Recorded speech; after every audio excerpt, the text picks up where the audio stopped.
to ensure justice is delivered for our community and for the victims of these families.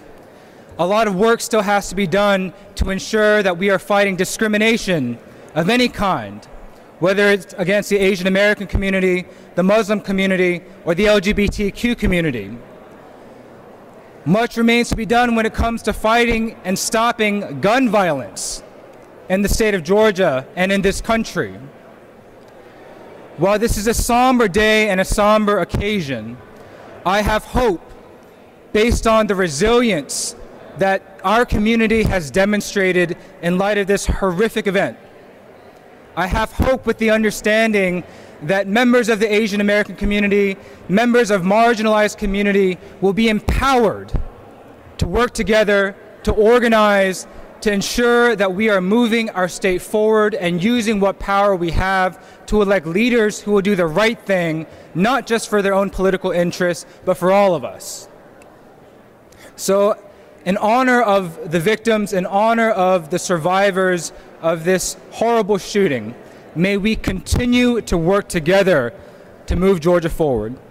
With that, it's now my pleasure to introduce Patsy Austin-Gatson, Gwinnett District Attorney.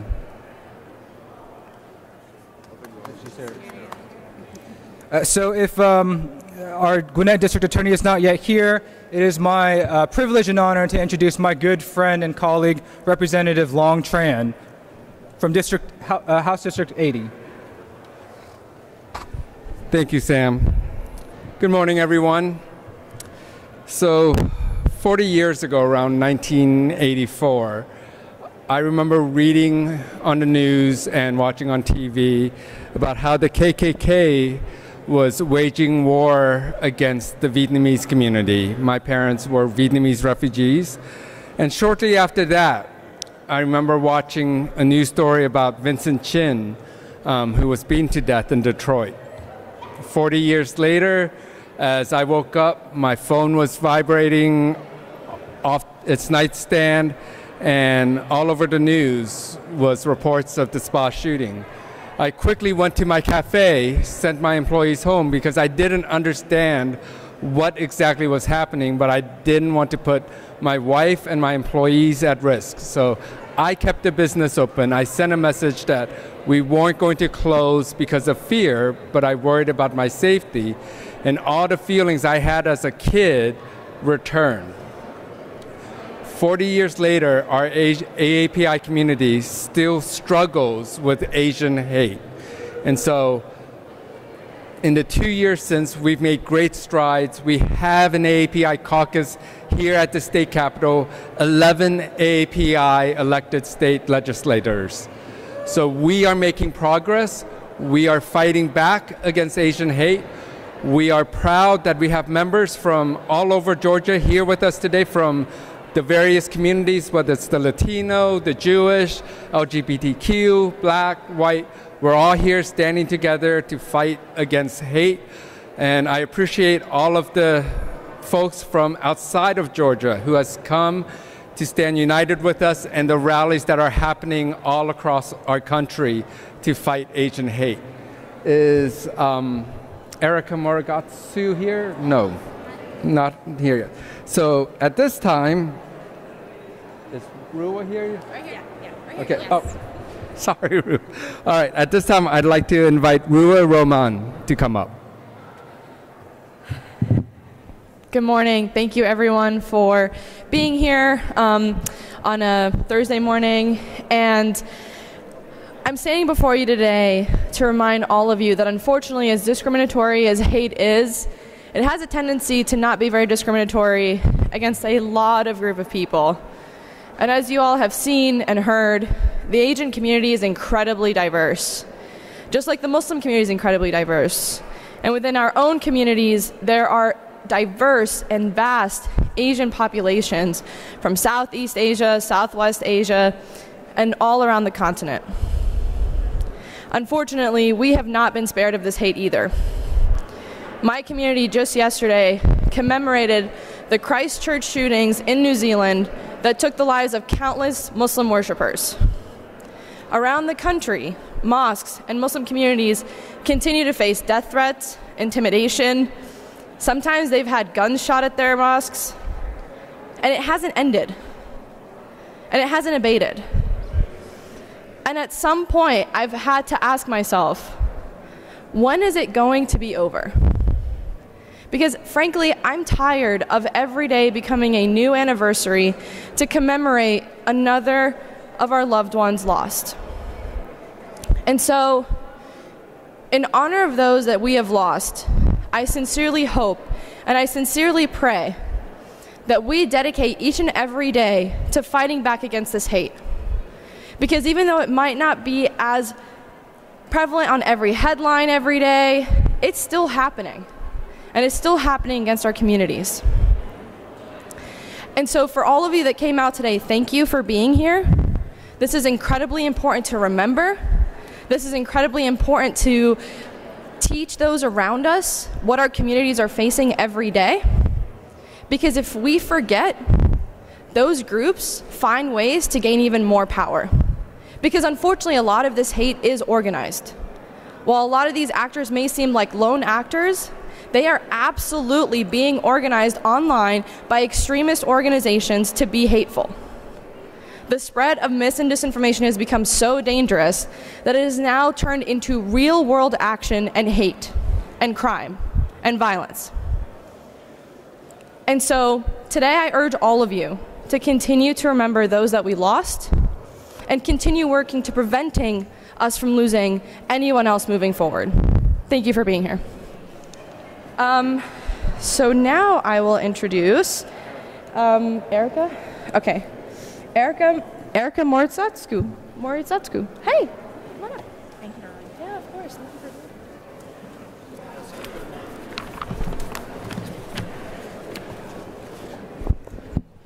Thank you so much for that introduction. I'm grateful for your leadership, as well as all of those elected officials and community leaders and community members who are gathered here today. I'm here today to share the President's statement to the families of the victims and the community and his ongoing commitment to keep our community safer. In the immediate aftermath of the murders, the President and the Vice President were here to meet with the families of the victims, grieve with the community, and condemn anti-Asian hate and all forms of discrimination and violence. They have not forgotten about their promises to take action. In addition to signing the COVID-19 Hate Crimes Act to combat anti-Asian hate and hate incidents, President Biden has taken more executive action over the past 2 years to reduce gun violence than any other president at this point in their presidency. This includes signing the Bipartisan Safer Communities Act, the most significant gun violence reduction legislation in almost 3 decades.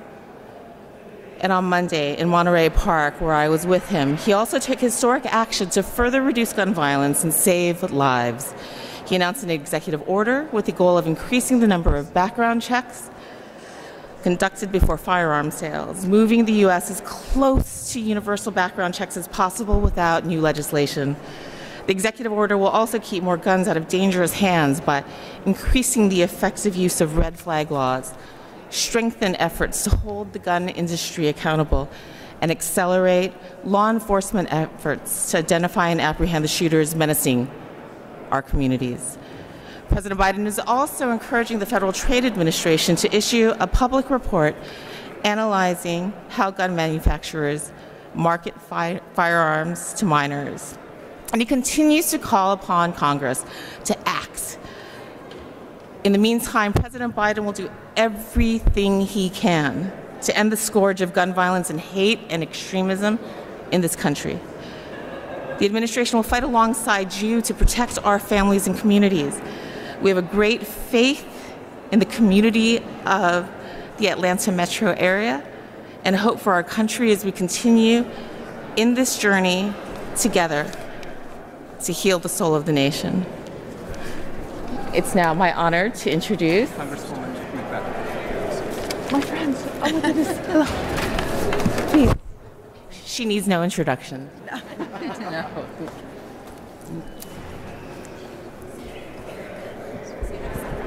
Well, thank you so very much. I am truly honored to be here today, to be in my home capital.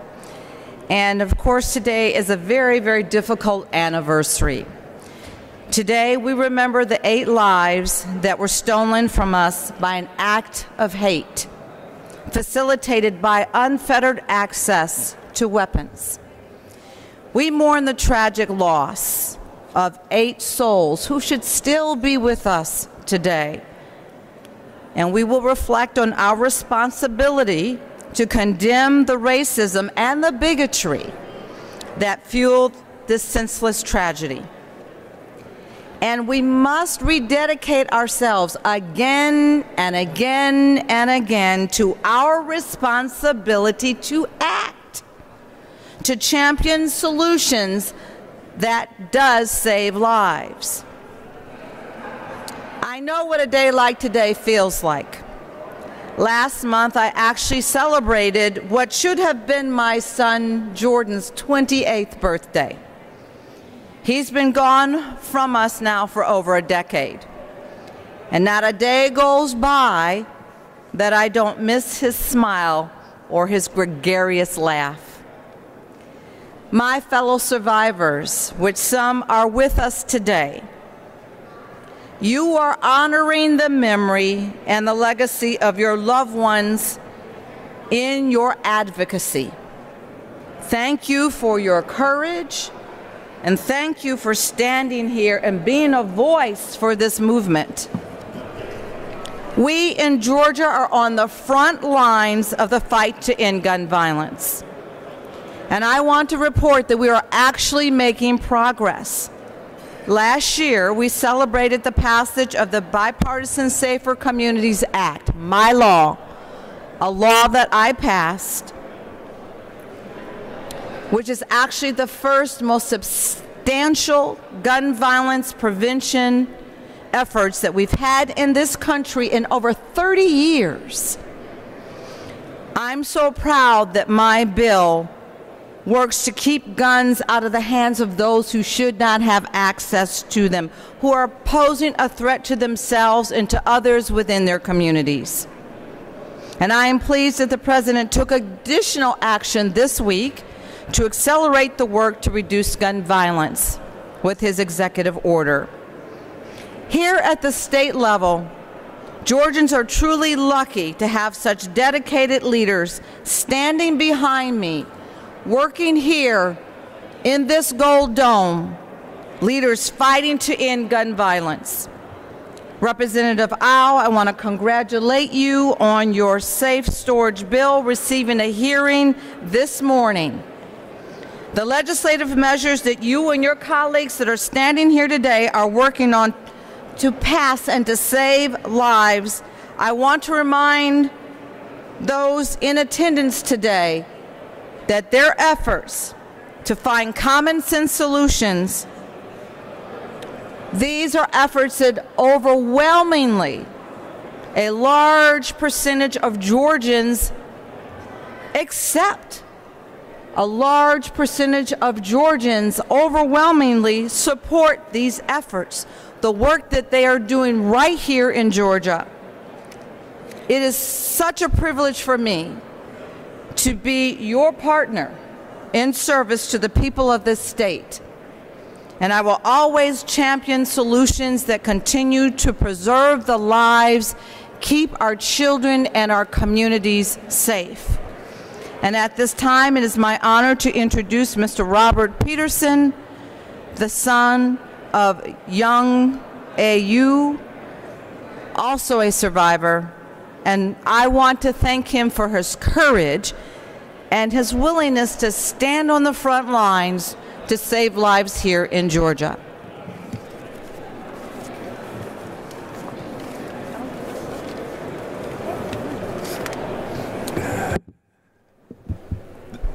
Thank everybody for being here with us today. Thank you for standing with us. And as we remember my mother today, I also want to remember that she should be standing with us here today. She should be here with me. You see, when a family member dies in a public mass shooting, our families lose the right to grieve in privacy. We're not alone, but we are grieving together as a community. My mother was robbed of her voice, her life at 63. Her liberty and her pursuit of happiness was taken from her. It was taken through a violent expression of hatred and gun violence. Today, we are no longer satisfied with thoughts and prayers. We are demanding safety and justice for our community and advocacy for systemic change from our leaders. We continue to remember today and the lives lost, but also to recognize our different experiences of racism, our different pathways here to America, that we have a shared history of oppression and silence, but also one of resiliency and strength.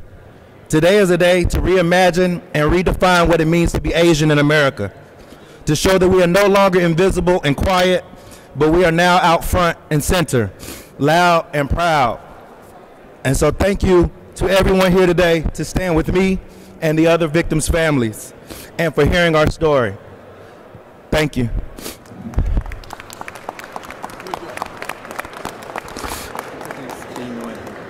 It is now my pleasure to introduce B. Win.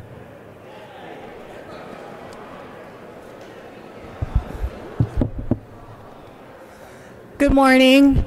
I'm B. Win, and today I'm here in my capacity as the State Director for Senator Warnock, and I am also here as a member of the AAPI community and specifically as an Asian woman. Yesterday, Senator Warnock took the floor and delivered remarks to recognize the 8 Georgians who lost their lives 2 years ago on March 16th. The brutal tragedy rocked our AAPI community here in Georgia and across the country. I'd like to begin by sharing with you a portion of those remarks made by Senator Warnock. He said, "Importantly, I must mention that this attack was meant to harm Georgia's Asian American community and especially women of Asian descent. And unfortunately, this awful act that happened in Georgia is not isolated, but rather part of the same trend of growing hate and violence, which has caused pain to so many of us, especially members of the AAPI community. In recent years, anti-Asian hate crimes have increased significantly, more than 300% according to media reports. And at the same time, we've seen acts of hate rise against our Jewish brothers and sisters, against our Muslim friends and neighbors, against our LGBTQ+ community and our trans brothers and sisters, and against the sense of safety our students have felt at our historically Black colleges and universities. And so I think back to how Georgians charted a path forward for our nation 2 years ago. We came together and reminded each other that the only way to face the future is to love one another, to be respectful of our different histories while focused on our shared future. Georgia's greatest son, the great American, Dr. Martin Luther King Jr. said it best. "We're tied in a single garment of destiny, caught up in an inescapable network of mutuality. Whatever affects us one directly affects all indirectly." The terrible act of violence we witnessed on March 16, 2021 ought to remind us that we all have a stake in each other's well-being, that it is our duty to stay committed to a peace that recognizes we are in this together. And so I want to say to my AAPI sisters and brothers, I want to say to all my neighbors, I will continue to stand with you against hate and against violence. Now, for me, as a Georgian, and specifically as an Asian woman, the violent massacre that took the lives of 8 people, including 6 Asian women, shook me to my core. And it was not because of my concerns for my own personal safety. It was because I saw in these women my own mother, my aunties, my grandmother. And in the aftermath of the tragedy, we would learn that many of these women were working vulnerable jobs and during the height of the pandemic, that it would take days to even learn their names, to know their identities, to learn that they were grandmothers, mothers, and daughters who came to our country in search of greater opportunity, and their American dreams ended suddenly and violently. And so suddenly that there were no last words, there weren't even screams. They left behind children, grandbabies, grieving parents, and an entire community of AAPI and immigrants in Georgia and across the country, in pain, in sorrow, in anger, in fear. The tragedy unveiled to us the often untold experiences of the AAPI community and immigrant communities. Our feelings of invisibility, what it's like to be unseen and to feel unheard, what it is like to live in the shadows. So today, as we gather together as a collective community, my hope is that we continue to be strong and steadfast in our efforts to build a safe place for our AAPI community, that we use our voices for ourselves and for other marginalized communities, that we are not just gathering together to share our collective grief, but we build together our power. And in doing so, we honor the lives of the 8 people, those who were robbed of their futures 2 years ago. So in closing, know that Senator Warnock and our team will always stand with Georgians, with the AAPI community, whether it means working to pass legislation like the COVID-19 Hate Crimes Act into law, or to better track and hopefully prevent future tragedies.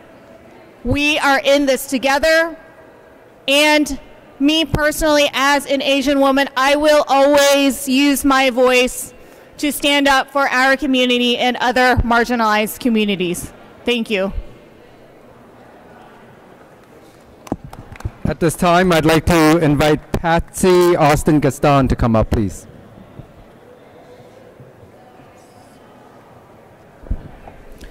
It would be a great morning if we were not here acknowledging what happened 2 years ago that impacted our community so terribly. My name is Patsy Austin Gatson. I am the DA in Gwinnett County, where we are the most diverse county in the state of Georgia, and we recognize the beautiful diversity in our county.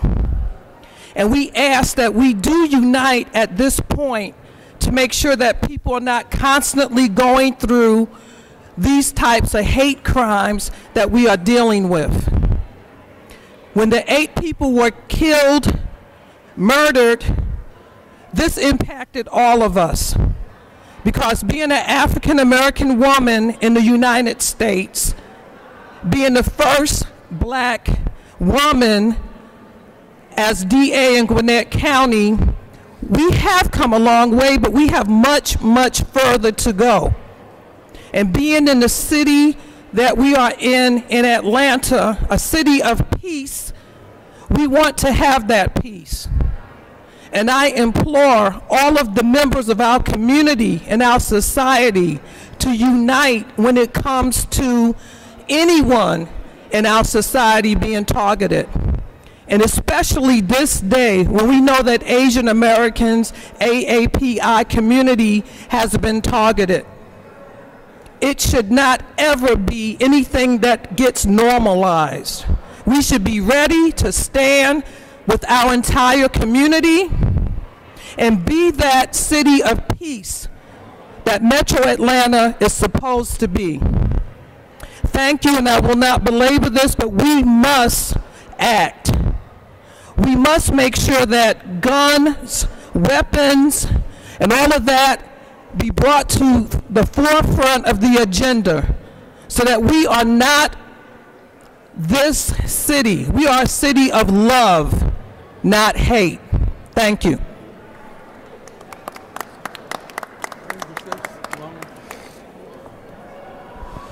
I'd like to ask Mr. Michael Webb to come say a few words? All right. Let's see here.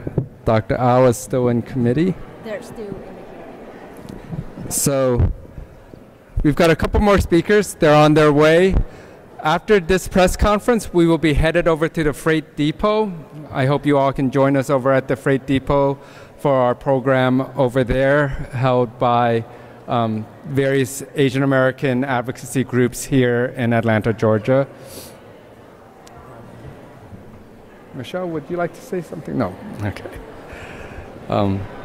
Session has started. If we have any legislators, feel free to get to session. We've got an important day today. We've got some bills that are not positive bills for the state of Georgia.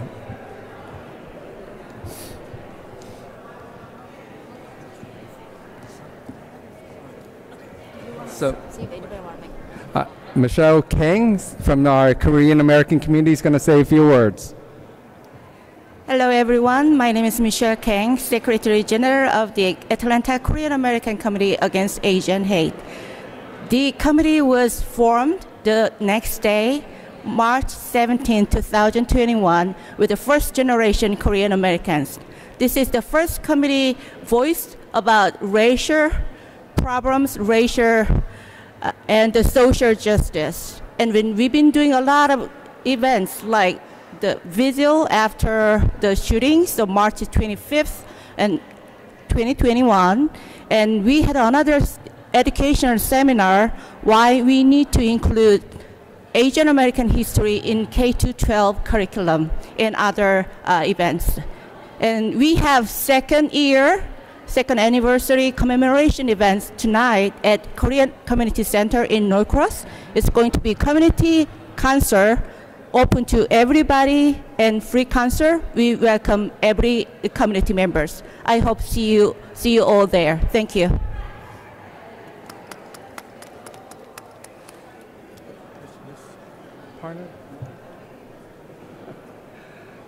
All right. Mr. Michael Webb and Dr. Au are still in their subcommittee talking about gun control in terms of pediatric safe storage. The number one killer of children in the country is gun violence. And so Dr. Au has taken great steps towards addressing this issue that's facing us here in Georgia.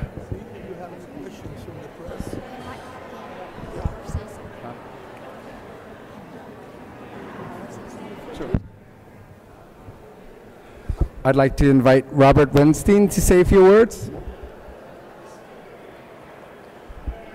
Good morning. The Jewish community of Atlanta has stood by our Asian brothers and sisters as they have stood besides us in the face of anti-Semitism.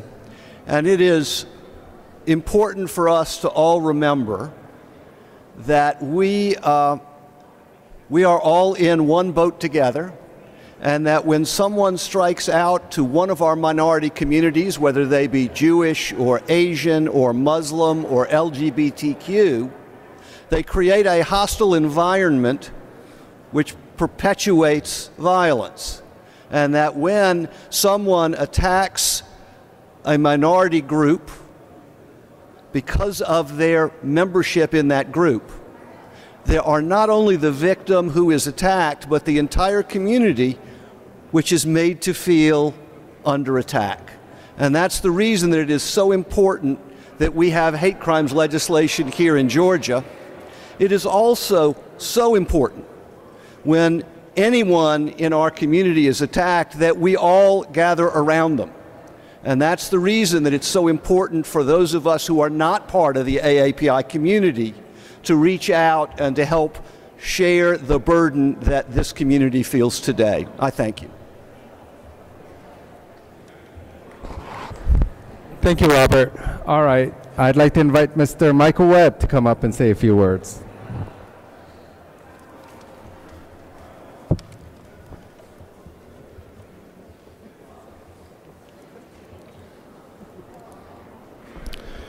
Good morning. My name is Mike Webb. Most of you know that my former wife, Xiaojie Tan, was one of the 8 people killed on 3/16. And most of you know that I adopted her 10-year-old daughter, Jamie, when we married in China. Last year, I pledged myself as an ally to the AAPI community in their efforts for equity, justice, and ending Asian hate crimes. And I meant it. I'm proud and honored to fight this fight with you. There are simply not words for me to express my gratitude to the Asian community, Asian lawmakers, and the AAPI caucus for their support over the past 2 years. Many of you know I'm a strong advocate for common sense gun safety and control. Even though I'm a lifelong gun owner and I don't share the same political affiliation as my friends standing next to me today. Last year there were 648 mass shootings, double that of 4 years ago. And there were over 48,000 gun violence-related deaths in the United States.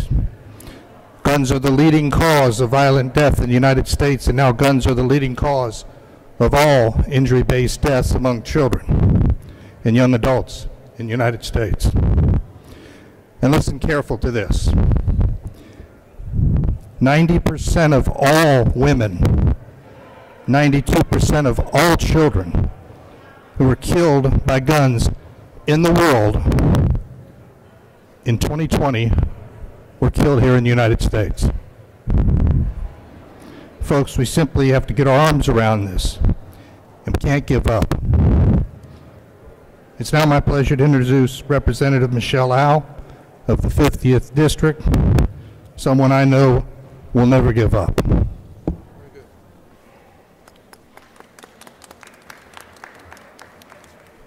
Good morning, everyone. I'm Dr. Michels Au. I serve in the Georgia House of Representatives. I apologize that Mike and I are joining you a little bit late, but I assure you it was for a very good reason. But before I tell you where we've been, let me frame how far we've come. So in the days following the March 16th shootings in 2021, the 5 AAPI lawmakers in office at the time dropped a slate of public safety bills in response to that tragedy.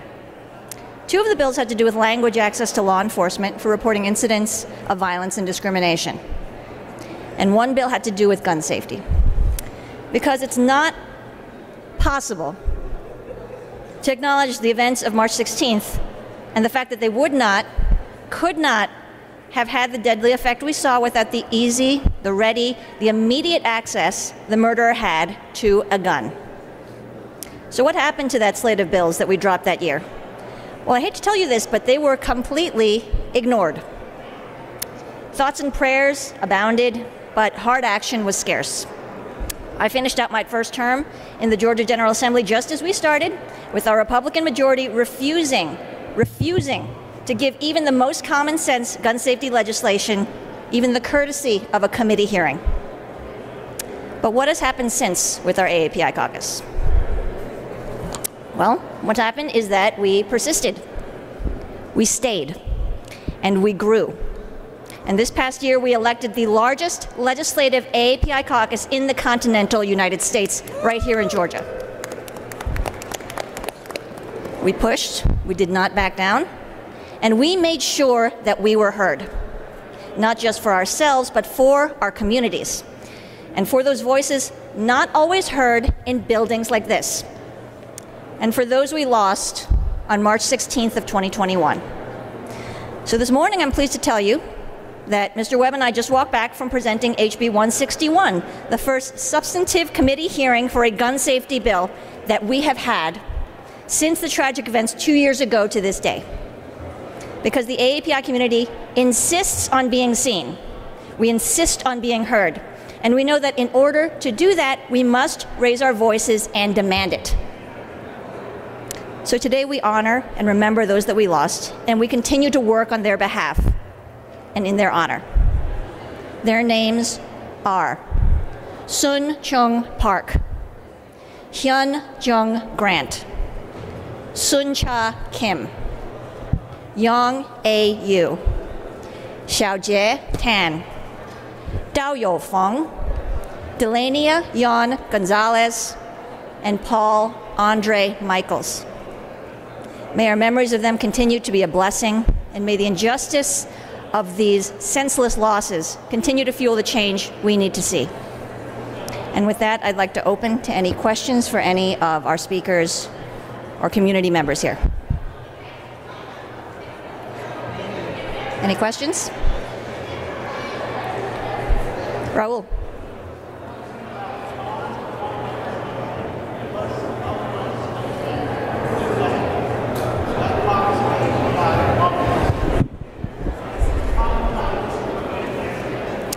So you might remember that right after the March 16th shootings, the AAPI legislators and I dropped a slate of 3 bills. 2 of the bills actually had to do with language access and interfacing with law enforcement, because we realized that when it comes to incidents of AAPI hate, discrimination, and violence, many of these incidents are actually vastly underreported.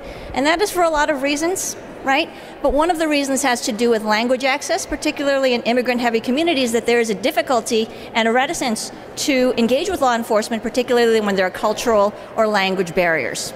Right? So we continue to work on this piece. Marvin Lim, one of our AAPI legislators, has been particularly effective in reforming some of our law enforcement language access training modules. And one other thing I will note is that we continue to work around the edges of other bills that are in progress. One that I will note is HB 520 this year. It's the second act of the mental health reform bill. Many people in the AAPI community have reported difficulties in accessing mental health care, again, for language access issues. So one of the things that I was able to add as an amendment to the Mental Health Parity Act Part 2, HB 520, is increase processing and accessing of information about mental health providers and what languages and cultures they are from, in order to have a better database of how we can reach our immigrant communities for mental health care. Any other questions? Thank you all so much for coming out today. We're going to go into session now, but please know that there is an event starting at 10 and running until 1 o'clock at the Freight Depot right near the Capitol, and you'll hear many more community members and leaders speaking about these important issues. Appreciate you coming out. Thank you all so much. Good job.